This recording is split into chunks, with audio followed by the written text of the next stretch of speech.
అందరికీ నమస్కారం. ఈరోజు మనం వ్యాపార ప్రపంచంలో చాలా తరచుగా వినే ఒక పదం గురించి, దాని వెనుక అసలు కథేంటో కొంచెం లోతుగా చూద్దాం. అదే ISO 9001. నమస్కారం. అవును, ఈ ISO 9001 అనేది ఇప్పుడు చాలా చోట్ల కనిపిస్తోంది, వినిపిస్తోంది. కరెక్ట్. చాలా కంపెనీలు మేము ISO 9001 సర్టిఫైడ్ అని బోర్డులు పెట్టుకోవడం చూస్తుంటాం. అసలు ఈ ISO అంటే ఇంటర్నేషనల్ ఆర్గనైజేషన్ ఫర్ స్టాండర్డైజేషన్, అదే కదా? అవునండి, అంతర్జాతీయ ప్రమాణాల సంస్థ. వీళ్ళు ప్రపంచవ్యాప్తంగా రకరకాల రంగాలకు స్టాండర్డ్స్ అంటే ప్రమాణాలను సెట్ చేస్తారు. మరి అందులో ఈ 9001 అనేది దేనికి సంబంధించింది?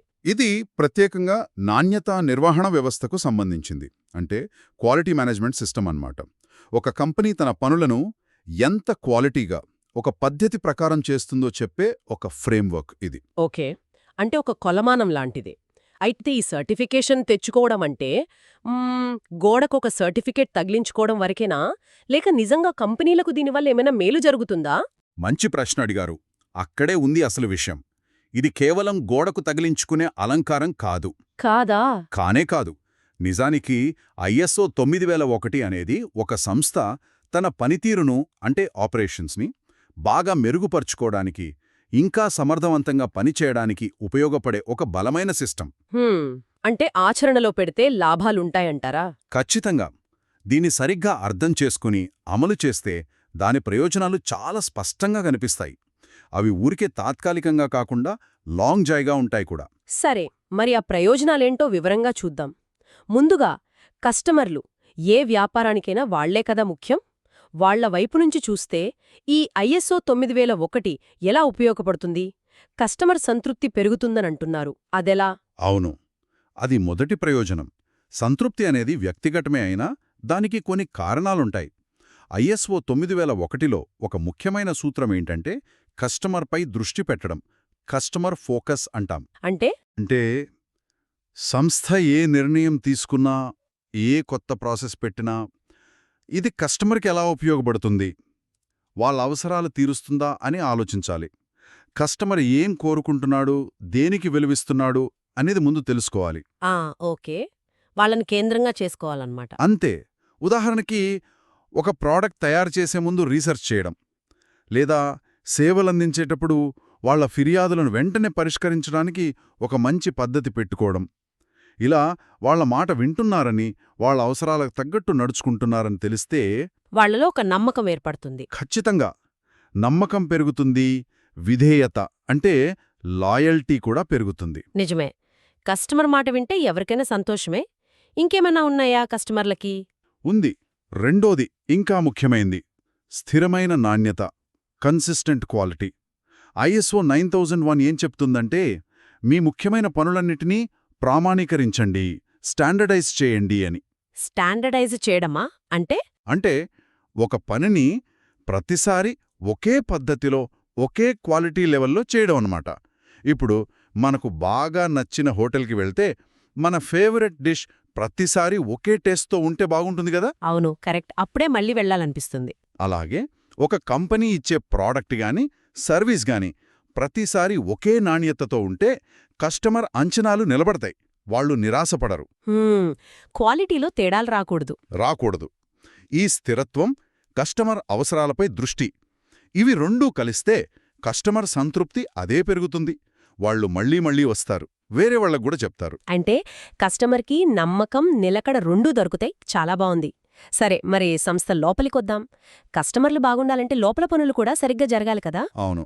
ఈ ISO 9001 వల్ల కార్యకలాపాల సామర్థ్యం అంటే ఆపరేషనల్ ఎఫిషియన్సీ పెరుగుతుందంటున్నారు. అంటే పనులు స్పీడ్గా అవుతాయా? దీనివల్ల ఖర్చులు కూడా తగ్గుతాయా? తప్పకుండా. సామర్థ్యమంటే అదే కదా. తక్కువ టైంలో, తక్కువ ఖర్చుతో, తక్కువ వనరులతో ఎక్కువ పని చేయడం. ISO 9001 ఏం చేస్తుందంటే కంపెనీలను వాళ్ల పని పద్ధతుల్ని అంటే ప్రాసెసెస్ని ఒకసారి జాగ్రత్తగా చూసుకోమంటుంది. ఎలాగగా? దాన్నే ప్రక్రియలను క్రమబద్ధీకరించడం లేదా స్ట్రీమ్లైనింగ్ అంటాం.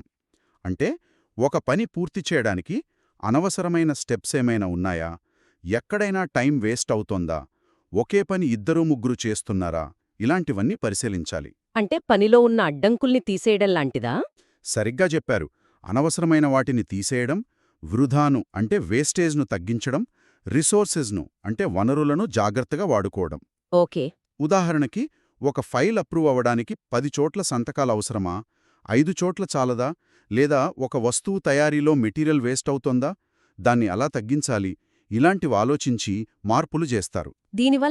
దీనివల్ల పని వేగవంతమవుతుంది, తప్పులు తగ్గుతాయి, వృధా తగ్గుతుంది. ఇవన్నీ కలిస్తే సహజంగానే ఖర్చు తగ్గుతుంది. Cost reduction. ఆ అంటే లాభాలు పెరుగుతాయి. అవును, లాభదాయకత పెరుగుతుంది. కంపెనీ ఆర్థికంగా బలపడుతుంది. బాగుంది. సామర్థ్యం, ఖర్చు తగ్గుదల ఇవి చాలా కీలకం. అయితే వ్యాపారంలో అన్నీ మన చేతుల్లో ఉండవు. కొన్నిసార్లు అనుకోని ఇబ్బందులొస్తాయి, రిస్కులుంటాయి. మరి వాటి సంగతేంటి? వాటిని ఎదుర్కోవడంలో ఈ ISO 9001 ఏమైనా హెల్ప్ చేస్తుందా? మెరుగైన రిస్క్ మేనేజ్మెంట్ అని కూడా ఉంది కదా? అవును, ఇది కూడా చాలా ముఖ్యమైన అంశం.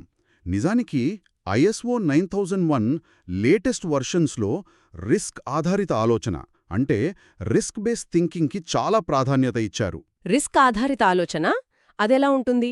అంటే ఏదైనా సమస్య వచ్చాక బాధపడే కన్నా అసలు భవిష్యత్తులో ఏమేం సమస్యలు రావచ్చు, వాటి ఎఫెక్ట్ ఎంత ఉండొచ్చు అని ముందుగానే ఊహించడమన్నమాట. అంటే ముందు జాగ్రత్త చర్యలు తీసుకోవడం లాంటిదా? అంతే. వ్యాపారంలో రకరకాల రిస్కులుంటాయి గదా. మార్కెట్లో మార్పులు, కొత్త పోటీ, సప్లై చైన్లో ప్రాబ్లమ్స్, టెక్నాలజీ మారటం, ఇలా ఎన్నో. అవును.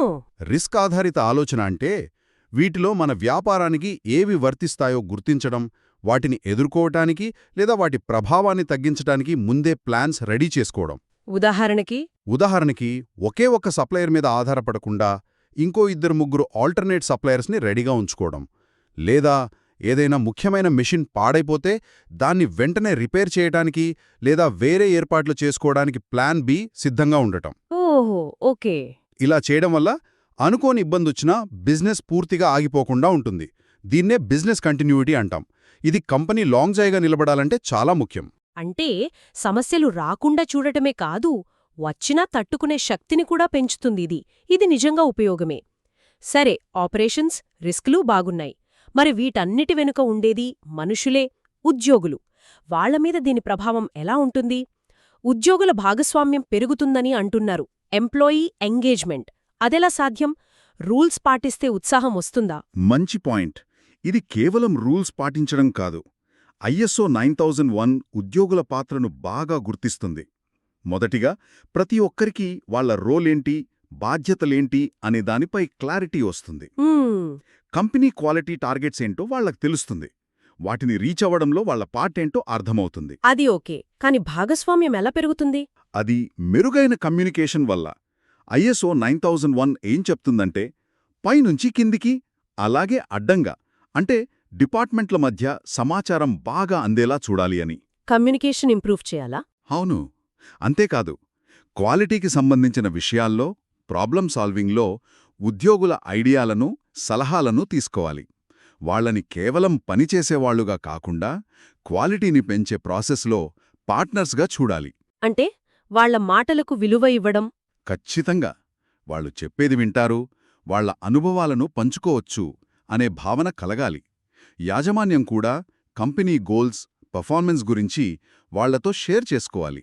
ఈ ట్రాన్స్పరెన్సీ, ఈ ఇన్వాల్వ్మెంట్ వాళ్లలో ఇది మన కంపెనీ అనే ఫీలింగ్ పెంచుతుంది. అవును. దానివల్ల జాబ్ సాటిస్ఫాక్షన్ పెరుగుతుంది, మోరల్ అంటే నైతిక స్థైర్యం పెరుగుతుంది. వాళ్లు ఇంకా ఉత్సాహంగా, బాధ్యతగా పనిచేస్తారు. జీతం కోసమే కాకుండా కంపెనీ సక్సెస్లో తమ పాత్ర ఉందని ఫీల్ అవుతారు. ఇది చాలా ముఖ్యం. ఉద్యోగులు హ్యాపీగా, కమిటెడ్గా ఉంటే వాళ్ల పనిలో క్వాలిటీ కూడా అదే వస్తుంది. సంస్థలో మంచి వాతావరణం ఏర్పడుతుంది. సరే, ఇదంతా సంస్థ లోపల. మరి బయట ప్రపంచంలో, మార్కెట్లో దీని ఎఫెక్ట్ ఏంటి? ప్రపంచ గుర్తింపు, మార్కెట్ యాక్సెస్ వస్తాయంటున్నారు. ఒక సర్టిఫికెట్కి అంత పవర్ ఉంటుందా? ఉంటుంది. ఎందుకంటే ISO 9001 అనేది ఏదో మన ఊరికో, మన దేశానికో పరిమితమైన స్టాండర్డ్ కాదు. ఇది ఇంటర్నేషనల్ స్టాండర్డ్. ప్రపంచవ్యాప్తంగా వందల దేశాల్లో లక్షల కంపెనీలు దీన్ని పాటిస్తున్నాయి, గౌరవిస్తున్నాయి. ఓ, అంటే గ్లోబల్ రికగ్నిషన్ అన్నమాట. అవును. కాబట్టి ఒక కంపెనీ మాకు ISO 9001 సర్టిఫికేషన్ ఉంది అని చెప్పిందంటే దాని అర్థమేంటి? మేము క్వాలిటీ విషయంలో ఇంటర్నేషనల్ స్టాండర్డ్స్ ఫాలో అవుతున్నాం, మా సిస్టమ్స్ పక్కాగా ఉన్నాయి అని చెప్పడమే. దీనివల్ల మార్కెట్ యాక్సెస్ ఎలా వస్తుంది? ఇది ముఖ్యంగా కొత్త మార్కెట్లలోకి, స్పెషల్లీ వేరే దేశాల మార్కెట్లలోకి వెళ్లాలనుకునే కంపెనీలకు ఒక పాస్పోర్ట్ లాంటివి. చాలా పెద్ద కంపెనీలకు సప్లై చేయాలన్నా, గవర్నమెంట్ టెండర్లలో పార్టిసిపేట్ చేయాలన్నా ఈ సర్టిఫికేషన్ మినిమం రిక్వైర్మెంట్గా అడుగుతారు చాలాసార్లు. అవునా? అంటే కొన్ని అవకాశాలకు ఇది తప్పనిసరి కూడా. అవును, ఇది కంపెనీకి ఒక బలమైన పోటీ ప్రయోజనమిస్తుంది, కాంపిటేటివ్ అడ్వాంటేజ్. ఆలోచించండి, ఒకే రకమైన సర్వీస్ ఇచ్చే 2 కంపెనీలున్నాయి. ఒకదానికి ISO 9001 ఉంది, ఇంకోదానికి లేదు. కస్టమర్, ముఖ్యంగా క్వాలిటీ చూసే కస్టమర్ ఎవరినెంచుకుంటాడు? సర్టిఫికేషన్ ఉన్నవాళ్లనే కదా, క్వాలిటీకి గ్యారంటీలాగా. కరెక్ట్. క్వాలిటీ పట్ల వాళ్ళ కమిట్మెంట్కి అది ఒక రుజువు. అంతేకాదు, దీనివల్ల కంపెనీ పలుకుబడి, విశ్వసనీయత కూడా పెరుగుతాయి. Reputation and credibility. కస్టమర్లు, సప్లయర్లు, ఇన్వెస్టర్లు, బ్యాంకులు అందరి దృష్టిలో కంపెనీకి గౌరవం పెరుగుతుంది. అంటే బ్రాండ్ ఇమేజ్ కూడా బలపడుతుంది. తప్పకుండా. ఈ కంపెనీ నమ్మదగినది, క్వాలిటీ విషయంలో రాజీ పడరు అనే అభిప్రాయం ఏర్పడుతుంది. నిజమే. మార్కెట్లో మంచి పేరు తెచ్చుకోవడం చాలా కష్టం. ఈ సర్టిఫికేషన్ ఆ పనిలో హెల్ప్ చేస్తుంది. సరే, ఇప్పటిదాకా మనం చాలా విషయాలు చర్చించాం. కస్టమర్లు, ఆపరేషన్స్, ఉద్యోగులు, మార్కెట్. ఇవన్నీ చూస్తే ఇవి విడివిడి లాభాల్లా లేవు. అన్నీ ఒకదానితో ఒకటి లింక్ అయినట్టు అనిపిస్తోంది. మీరు సరిగ్గా పాయింట్ పట్టుకున్నారు. ఇదంతా ఒక గొలుసు కట్టు లాంటిది. చూడండి, కంపెనీ లోపల పనులు బాగు చేసుకుని సామర్థ్యం పెంచుకుంటే ఎఫిషియన్సీ, దానివల్ల క్వాలిటీ పెరుగుతుంది. కన్సిస్టెంట్ క్వాలిటీ, ఆ క్వాలిటీ వల్ల కస్టమర్ సంతృప్తి చెందుతాడు. Customer satisfaction. సంతృప్తి చెందిన కస్టమర్ లాయల్గా ఉంటాడు, కంపెనీకి మంచి పేరు వస్తుంది. రెప్యుటేషన్. ఆ పేరు, నమ్మకం వల్ల కొత్త అవకాశాలొస్తాయి, పోటీలో ముందుంటారు. Market access and competitive advantage. అదే సమయంలో లోపల ఖర్చులు తగ్గుతాయి. Cost reduction. ఉద్యోగులు ఉత్సాహంగా పనిచేస్తారు. Employee engagement. రిస్కులను మేనేజ్ చేయడం వల్ల ఇబ్బందులు తగ్గుతాయి. Risk management. వావ్! ఇదంతా ఒక పాజిటివ్ సైకిల్లా పనిచేస్తోందన్నమాట. ఖచ్చితంగా. ఒకదానికొకటి బలాన్నిస్తాయి. అన్నీ కలిసి కంపెనీని స్ట్రాంగ్ చేస్తాయి, ఆర్థికంగా, వ్యవస్థాగతంగా కూడా. అద్భుతం. మీరు చెప్తుంటే ఈ ISO 9000 అనేది కేవలం క్వాలిటీ సర్టిఫికెట్ మాత్రమే కాదు, ఇదొక కంప్లీట్ బిజినెస్ ఇంప్రూవ్మెంట్ టూల్ అనిపిస్తోంది. అన్నిట్నీ పాజిటివ్గా ప్రభావితం చేసే శక్తి దీనికుంది. అవును. అయితే ఒక్క విషయం గుర్తుంచుకోవాలి. ఈ లాభాలన్నీ ఊరికే ఆ సర్టిఫికెట్ తెచ్చి గోడకి తగిలించడం వల్ల వచ్చేవు. మరి ISO 9001 ప్రమాణం యొక్క అసలు స్పిరిట్, దాని గుండెకాయ ఏంటంటే నిరంతర అభివృద్ధి, కంటిన్యూస్ ఇంప్రూవ్మెంట్. ఆ కల్చర్ను కంపెనీలో తీసుకురావాలి. నిరంతర అభివృద్ధి అంటే ఎప్పుడూ మెరుగుపడుతూ ఉండటమా? అంతే. అంతే, మేమిప్పుడు బాగున్నాం, సర్టిఫికెట్ వచ్చింది, ఇక చాలు అని కూర్చోవడం కాదు. ఎప్పుడూ ఇంకా బెటర్గా ఎలా చేయగలం, ఇంకా ఎఫిషియెంట్గా ఎలా అవ్వగలం అని ఆలోచిస్తూనే ఉండాలి. అంటే ఎప్పటికప్పుడు రివ్యూ చేసుకోవడం, మార్పులు చేసుకోవడం. అవును. మన పర్ఫార్మెన్స్ను ఎనలైజ్ చేసుకోవడం, కొత్త పద్ధతులు ట్రై చేయడం, తప్పుల్నుంచి నేర్చుకోవడం, మార్పులను యాక్సెప్ట్ చేయడం, ఇదంతా అందులో భాగమే. ISO 9001 అనేది ఈ నిరంతర అభివృద్ధికి ఒక స్ట్రక్చర్ ఇస్తుంది. దీన్ని అమలు చేయడం అనేది ఒక డెస్టినేషన్ కాదు, అదొక జర్నీ, ఎప్పుడూ కొనసాగే ప్రయాణం. ఈ స్ఫూర్తిని మేనేజ్మెంటు నుంచి కిందస్థాయి ఉద్యోగి వరకు అందరూ పాటిస్తేనే అప్పుడే అసలైన దీర్ఘకాలిక ప్రయోజనాలొస్తాయి. చాలా ముఖ్యమైన విషయం చెప్పారు. సర్టిఫికేషన్ అనేది ఆ ప్రయాణంలో ఒక మైలురాయి మాత్రమే, అసలు ప్రయాణం ఆగకూడదు. సరే, ఈరోజు మనం ISO 9001 వల్ల కలిగే లాభాలను చాలా వివరంగా రకరకాల కోణాల్లో చూశాం. ఇది వ్యాపారాలకు ఎంతగానో ఉపయోగపడే ఒక సాధనమని అర్థమైంది. అవును, సరిగ్గా అమలు చేస్తే చాలా ఉపయోగకరం. మరి ముగించే ముందు వినేవాళ్లకే ఒక చిన్న ఆలోచన రేకెత్తించే ప్రశ్న: ఈ ISO 9001 లాంటి స్టాండర్డ్స్ని సక్సెస్ఫుల్గా ఇంప్లిమెంట్ చేయడం అంటే కేవలం కొన్ని కొత్త రూల్స్ పెట్టడం, ఫారాలు నింపడం, ప్రాసెస్లు మార్చడమేనా? లేక అది కంపెనీ మొత్తం ఆలోచించే విధానంలో, అక్కడ వర్క్ కల్చర్లోనే ఒక ఫండమెంటల్ మార్పు తీసుకురావాలా? ఏది ముఖ్యం? దీని గురించి కాస్త ఆలోచించండి. మంచి ప్రశ్న. ఈరోజు మాతో పాటు ఈ అంశాన్ని ఇంత లోతుగా